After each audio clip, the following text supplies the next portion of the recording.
bang sumakitang behetin pababa, sumakitang bewang ko. Ay.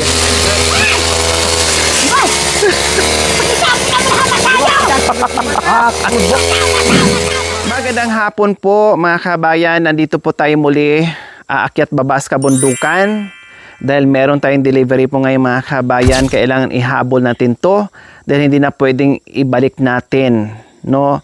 Kailangan maihatid natin doon sa taong nangangailangan ito mga kabayan yung umorder. Maulan man, maputik man, matarik man, mahirap man mga kabayan, go ahead ang team para maipaabot yung ating delivery ngayon. Kay mga kabayan, sa hapong ito, tayo ay bababa na naman. Lulusong na naman tayo mga kabayan sa napakahirap na daanan. So, syempre, yung tungkod natin ay naka-ready na. O, tara mga kabayan, samahan niyo po ako kung sino ang mapalad na mabigyan natin ng grass cutter. O, salamat po sa ating mapagmahal and very generous sponsor na Agaran. Nagbigay sa request ng ating recipient, na walang iba kundi si Ate Des. Maraming salamat po Ate Des sa walang sawang pagmamahal at suporta sa aking munting adikain. Ang dami niyo nang napasay na mga kabayan natin. Salamat. Wala akong igaganti kundi buong puso naming pasasalamatan at dasal nawa hindi po kayo magkasakit dyan. Bigyan pa kayo ng maraming biyaya dahil alam po namin kung gaano ka buti ang inyong puso. Ganon din sa ating mga ibang sponsors, subscribers, followers, YouTube members, viewers, commentators. Salamat po sa inyong lahat sa pagsasama nyo po sa akin araw-araw sa aking paglalakbay. Diyos ko, lakbay doon, lakbay dito. Lakad doon, lakad dito. Walang katapusan paglalakbay dito sa madulas na daanan. O ito yung mga kabayan. Ito yung delikado. Ayan kailangan ay matuto kang umiwas yan kasi madulas yan mga kabayan. And then, may lumot. Kaya pag dito na part mga kabayan, pag hindi tag-init or kahit nga tag-init mga kabayan, madulas pa rin to dito kasi nga laging may lumot dahil sa mga nasa gubat na tayo, naglalakihang punong kahoy, hindi na aarawan, ay madulas talaga. Tabi-tabi po. Nakita nyo naman yung aming dinadaan mga kabayan ay kalasangan, kung sa Bisaya kalasangan, gubat. Ayan ang lalaki ng mga punong kahoy mga kabayan. Kabababa lang natin dito sa gubat, sinalubong tayo kaagad ng ulan. Umulan, malakas-lakas ito mga kabayan. Ayan Ngayong araw mga kabayan, buong maghapon, ilang beses na umulan. Hihinto lang saglit, Din maghahabol kami mga kabayan. Hihinto lang naman kasi saglit, then ayan, bubuhos na naman ang ulan. Pabigla-bigla. Mga kabayan, nakikita nyo po, dyan po tayo bababa mismo sa nakikita po nating kubo dyan sa paanan ng nagtataas ang kabundukan po mga kabayan. O diba, nandito tayo ngayon nakapatong. So, kailangan natin bumaba para maihatid natin yung ating delivery. Pinabitbit na po natin sa ating tour guide kasi hindi na po kakayanin ng aking powers bumaba na may bitbit po mga kabayan. May payong pa, may tungkod pa. So, mahaba ito mga kabayan, hindi biro. Yung ating ginagawa ngayon, meron nga dyang nakatali. Ayun yung na yan, hawakan yan. Umpisa na tayo sa pasakit na daanan. Hindi pwede wala akong tungkod dito mga kabayan. Kailangan mauna muna ang tungkod bago ako aapak sa aapakan. Para malayo sa disgrasya. Aray. Hindi, may tungkod naman kasi ako. Okay lang. May kumakapit. Alay! Aday!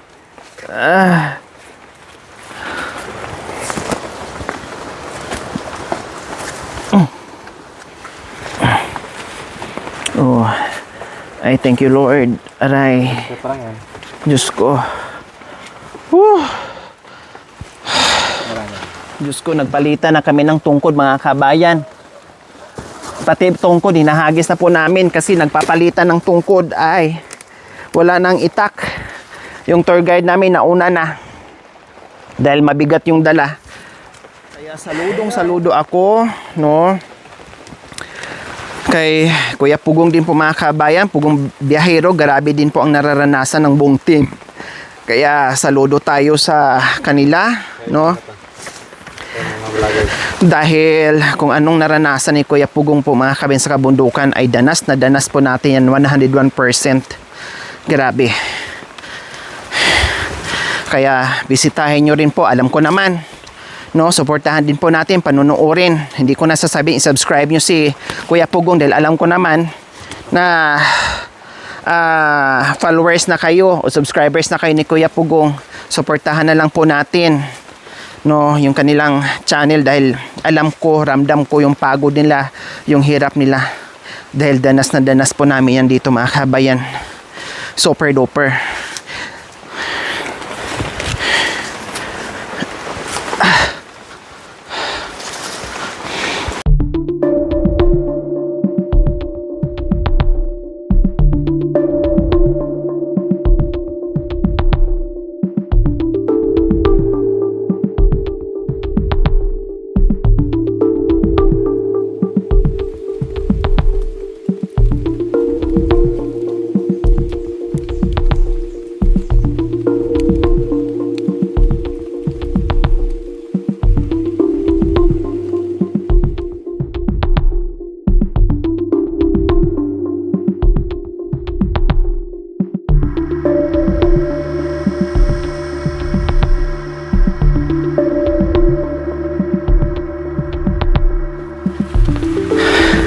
Matutuwa kaya sila sa ating surprise ngayon sa kanila mga kabayan.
May mga butas at bangi yung mga kabayan.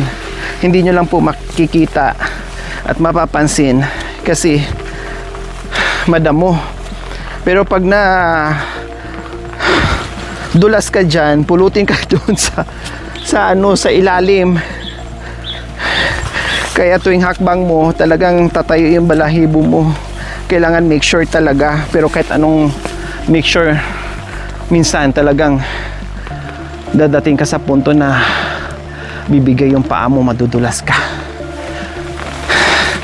Nay! Nay! Woo! Oh, ayan lang tawagin. Gusto nila, woo! Ganyan. Walang nanay-nanay, walang tatay-tatay, walang ati-ati, walang kuya-kuya. Kailangan, woo! Tatay bangin. Katulad nito mga kabayan, malalim yan. Malambot pa yung lupa. Kaya kailangan dandahan ka lang talaga, Diyos ko. May papaya pa! May papaya pa po! Meron pa papaya! Hinog! Okay. Talagang ang linis-linis na ng taniman nyo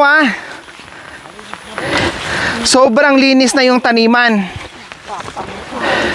Masaya ang mga halaman dahil malinis na, nakaginhawa na sila. Hi, good afternoon. Magandang hapon. Ay, parang hindi maganda ang hapon. Parang malungkot ang hapon nyo. Ha, malungkot ba ang hapon? Masaya ba ang hapon? Masaya.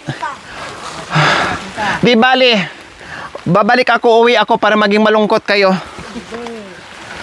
Hi. Oh, ayan na mga kabayan. Nandito na tayo. Lagay ko muna yung payong. Nangangawit ako. Bigat ang payong.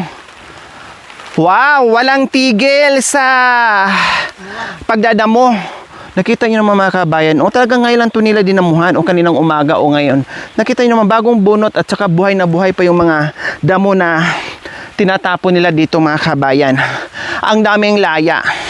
Ayan po. O di ba? Ang tataba ng laya nila dahil mataba ang lupa. Parang wala na ako nakikitang hinog na papaye. Meron pa. Ayan pa. Na pwede nang kainin? Pwede nang kainin.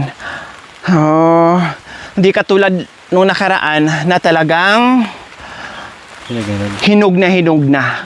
Kumusta? May kumuha din. Gaano kayo kabuti sa hapong ito? Mrs. Katuldan? Dahil dumating ka. Maulan.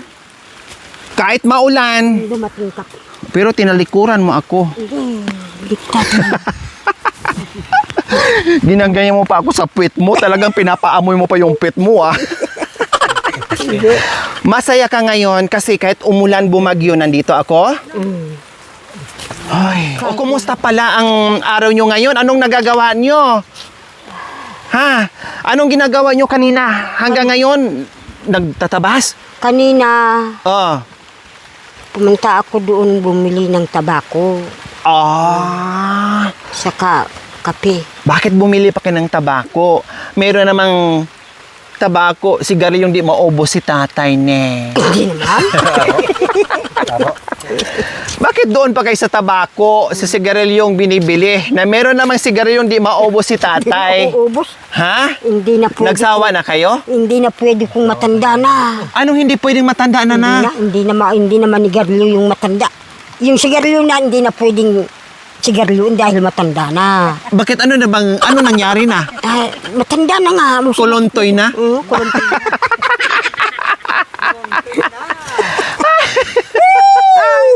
Tawa pa rin tayo kahit maulan, kahit nakakapagod ang buhay. Kahit na dumating ang bagyo. Tawa pa din. Kahit may bagyo at saka may bagyo ngayon ha. Hindi pwedeng may bagyo dito na malakas ang hangin na nandito pa rin kayo.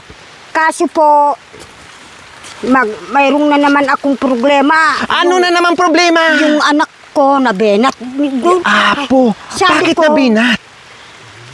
Kasi matigas ang ulo. Sabi ko, wag lalabas sa angin. Dahil mahirap. Mahirap ka na nga. Pero nung nakaraan nandyan ako, napansin ko lumabas. Lumabas nga. Tapos, Tapos nagbiyahe-biyahe pa. Noon namasyal ako doon sa Villa Maria, noon nakita kita. Kaya nga, nakita ko sila doon na nandoon sila. Tapos, binyahe nyo dito pa na malayo. Hindi ako. Sino nagbiyahe? Nandito na ako, yung asawa niya. Sabi ko, paalis na ako. Huwag kayong aakyat sa bundok. Yung payong. Huwag tapos, kayong aakyat sa bundok dahil bagong panganak. Delikado. Sa daan pa lang, napakahirap na. Pag nabuwal dyan, anong mangyari? Pag nadulas dyan, anong mangyari bagong panganak? Ngayon, anong naramdaman? Ako, wala akong kasalanan. Gusto raw bukas kung walang ulan uuwi.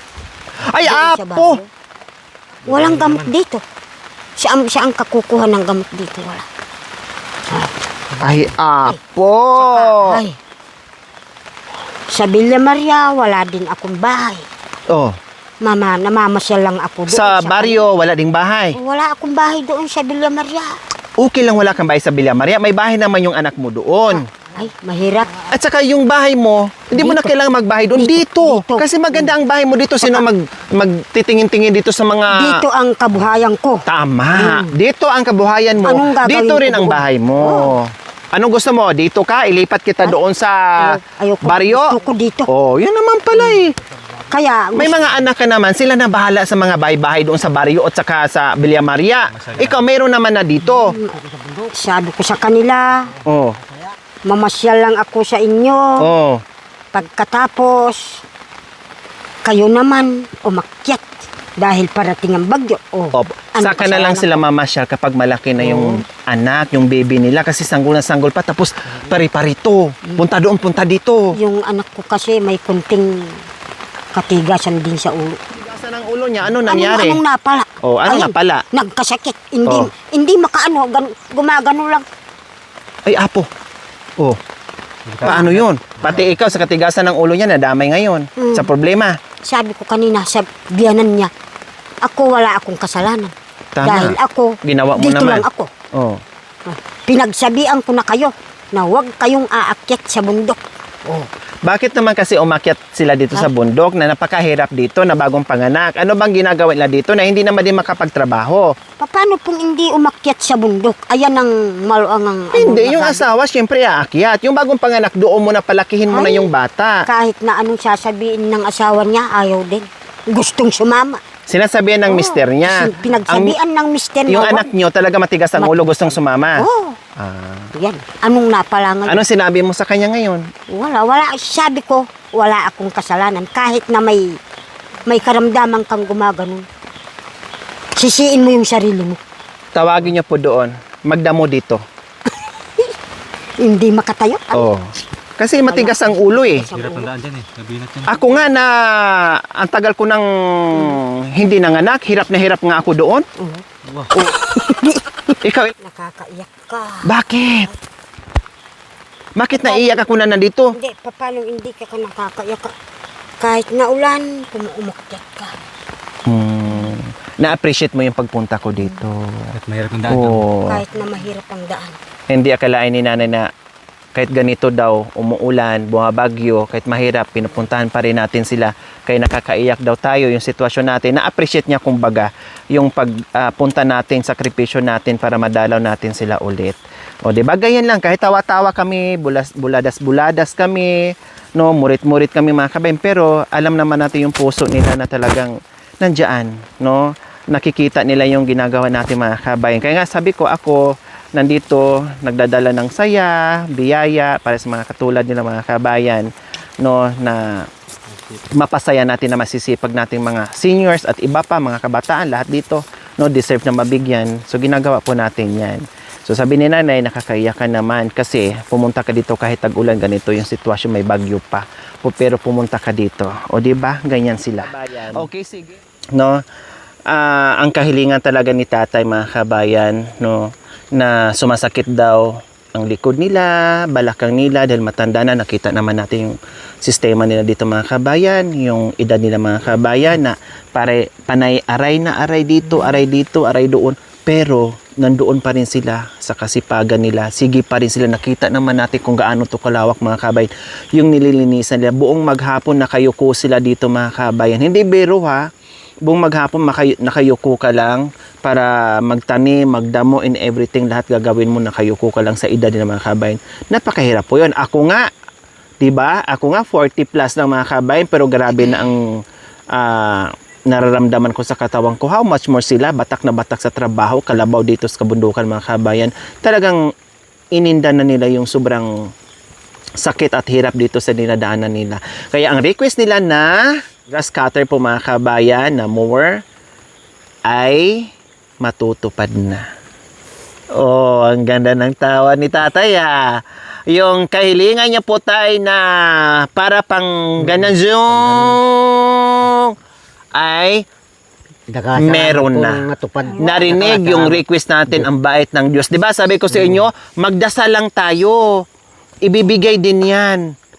Oh, agad-agad, ilang araw lang. Nandyan na kaagad.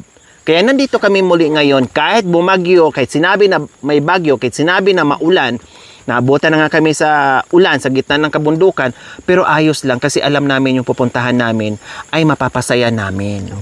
'Di ba? Minsan hindi na namin iniinda yung sobrang hirap ng mga dinadaanan, yung delikado. Minsan nakakalimutan na namin yung mga sarili namin kasi nangingibabaw sa amin yung mga taong nagaantay at yung mga taong gusto naming pasayahin dito sa kabundukan. O, 'di ba? Kaya nasaan na?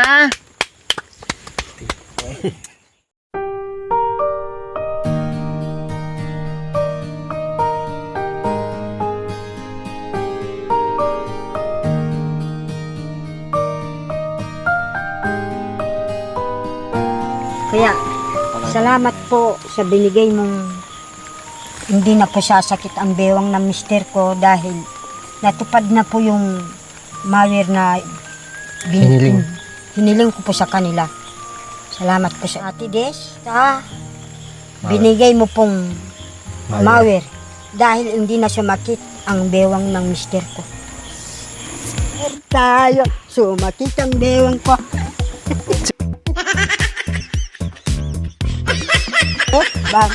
Bang, sumakit ang bewang ko. Pagaling pa baba. Spaghetti pa baba, sumakit ang bewang ko. Ayan. So, ayan na po mga kabayan, yung ating mower. Galing yan sa ating mapagmahal na sponsor from Ate Des. At Ate alam niyo Des. po, Nay, Tay, ang binili talaga namin yung mamahalin na mower, yung Kawasaki. May brand. Para hindi basta-basta masira. Durable talaga. Tatagal talaga siya. Ganyan ang mower namin or mower namin sa Viewdeck. Kaya binilhan namin kayo ng maganda na. O, halip po kayo dito. Tingnan natin. Oh. Masaya, masaya. Masaya. May gasolina pa. May two-way kasi yan mga kabayan eh. Pwede siya pang tansi. Ayan. At pwede din po siya pang bakal. Pang matigas at pang damo-damo. So, kinumpleto na po namin pati tuti. Two-way to. Tapos yung gasolina. Tapos yung tansi mga kabayan. So, syempre, ayan na. Ano sa pakiramdam ngayon na gusto nyong bilhin noon, tapos hindi nyo po mabili-bili ngayon. Salamat. Ay, Salamat nandiyan po. na. Salamat po. Pinakinggan po ng Panginoon ang dasal ko kay Ma'am Des. Sana po wag magsawang tumulong sa mga itang katutubo. Yung mister ko hindi na po sumakit ang bewang niya dahil natupad na po. Kaya, Ang hiniling namin po ang mawir. Okay na po ang bewang ko. di ba? Masaya na. Maganda. Yan ang magandang klase sa mower. Yan ang magandang klase. Di ba, Danggulo? Alam mo yan, Danggulo? Oh. Yan yung dunggulo. Ayusin mo yan, ha? Hawak ko. Pag ikaw sinira mo yan, hihiwalayan na kita. Wala ka pa namang ibibigay sa akin na kalabaw. Ang kalabaw. Oo. Aba, talagang Marong sa bayan doon sa asyanda. suot-suot na ni tatay talaga. Baliktad siguro. Baliktad naman. Baliktad. Baliktad. Haji Muriachi. Baliktad.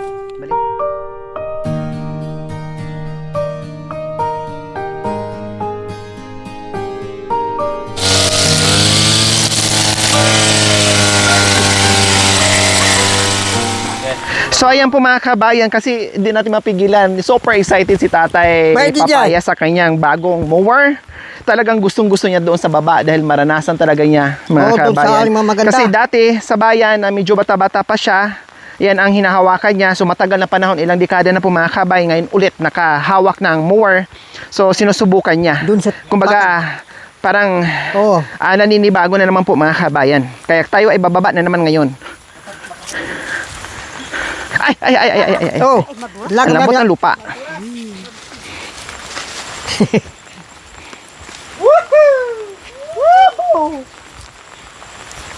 Yes, thank you so much po.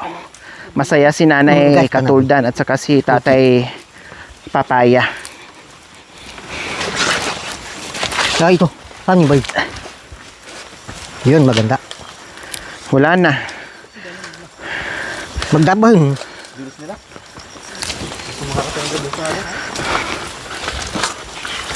Ayan. Lagi na siyang ganyan.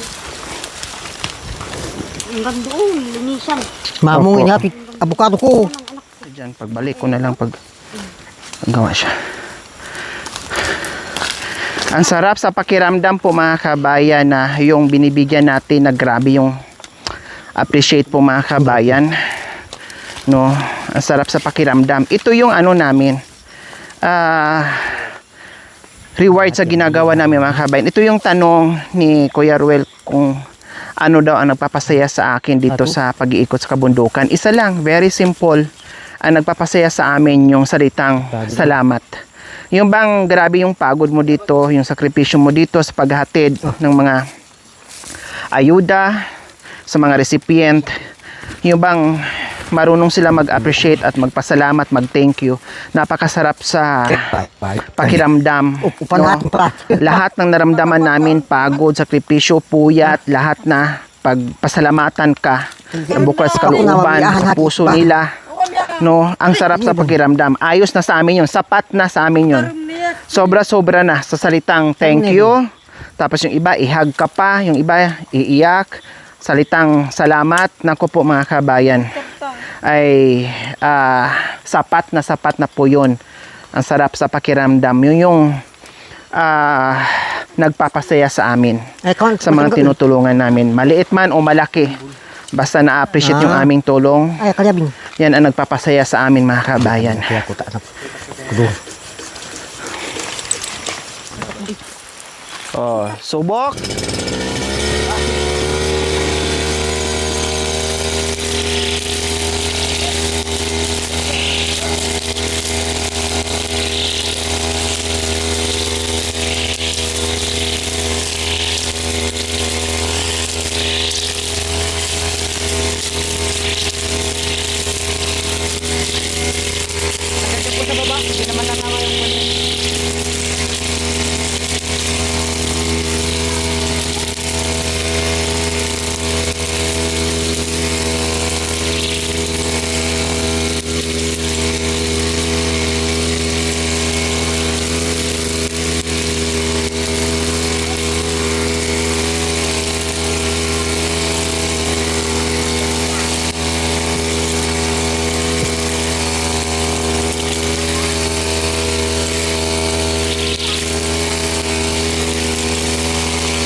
Ayan, subukan natin yung ano, yung talim. Oh. Sabi na matalim. Oo, subukan natin. Maganda yan. Subukan natin yan. Talim. Kung ano, ayan po mga kabayan, kahit ilang dekada na hindi nakahawak si tatay ng mower, pero nakikita pa rin natin sa mga kamay niya ay magaling pa din. No? Alam pa rin yung mga kabayan, marunong pa rin siya. So kanina, yung tansi po yung mga kabayan. Ngayon, yung talim naman niya, yan ang ginagamit kapag malalaki na yung damo mga kabayan. Tama to. No, para hindi aksayado ng gasolina, no? So yan po yung nilalagay. Yung talim naman. Ayusin paglagay ha, Junior. Baka Ayusin mamaya kumalas. Masasa?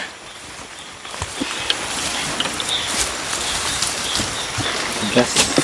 Natigas ng tigas. Takti aci.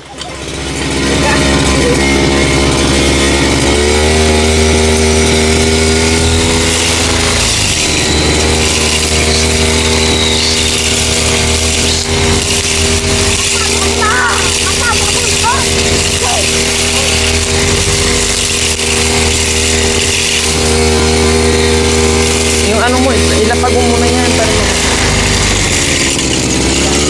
Kala ko may avocado. Awa kami pakaikan. Ganto po yan.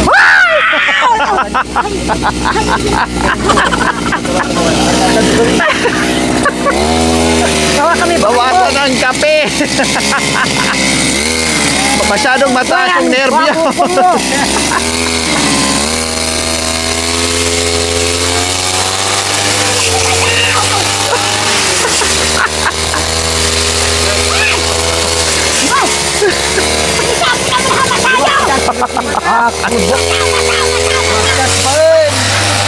Pati si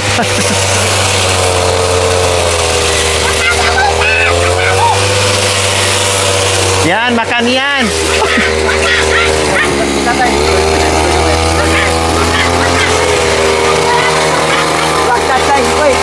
Uy!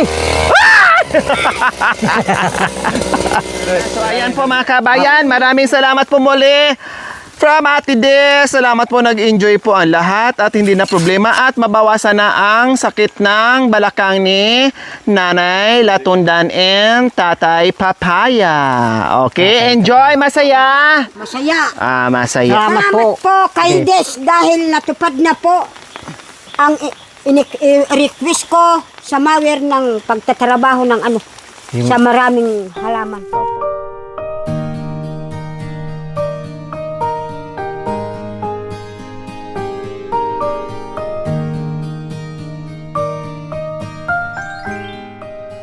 Thank you for watching. Don't forget to like, share, and subscribe.